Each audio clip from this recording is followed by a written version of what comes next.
ஹிந்தியில் துளசிதாசர் எழுதிய ராம்சரித் மானஸ் தொடர்பாக ஆயிரக்கணக்கான முனைவர் பட்ட ஆய்வுகள் உள்ள நிலையில் தமிழில் கம்பர் எழுதிய ராமாயணம் மீதான ஆய்வுகள் குறைவாகவே இருப்பது கவலைக்கு உரியது என ஆளுநர் RN ரவி கவலை தெரிவித்துள்ளார். பாரதிய வித்யா பவன் சார்பில் கல்விக்கூடங்களில் கம்பர் விருது வழங்கும் நிகழ்ச்சியில் கலந்து கொண்டு பேசிய அவர், அரசியல் தாக்கத்தின் காரணமாக இன்று நம் பண்பாடு சிதைந்து வரும் நிலையில் இந்த முழு பாரதத்தையும் ஒன்றிணைக்கும் சக்தி ஸ்ரீராமரின் கதைக்கு உண்டு.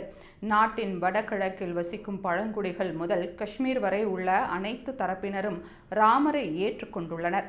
தமிழகத்தில் தேசிய விடுதலை உணர்வை உருவாக்கியதில் கம்பரின் படைப்புகளும் முக்கிய பங்கு உள்ள போதும் தமிழகத்தில் அவற்றுக்கு உரிய அங்கீகாரம் கிடைக்கவில்லை. பக்தி நம்மை ஒன்றிணைக்கிறது. ஆனால் ஒன்றிணைவதை விரும்பாத சிலர் பக்தி அறிவியலுக்கு எதிரானது என கூறி அதை அழிக்க முயற்சிக்கின்றனர் என்று சாடியுள்ளார். ஹிந்தியில் துளசிதாசர் எழுதிய ராம்சரித் மானஸ் தொடர்பாக ஆயிரக்கணக்கான முனைவர் பட்ட ஆய்வுகள் இருப்பதை குறிப்பிட்ட ஆளுநர், தமிழில் கம்பர் எழுதிய ராமாயணம் மீதான ஆய்வுகள் குறைவாக இருப்பது கவலைக்கு உரியது என்று வேதனை தெரிவித்தார்.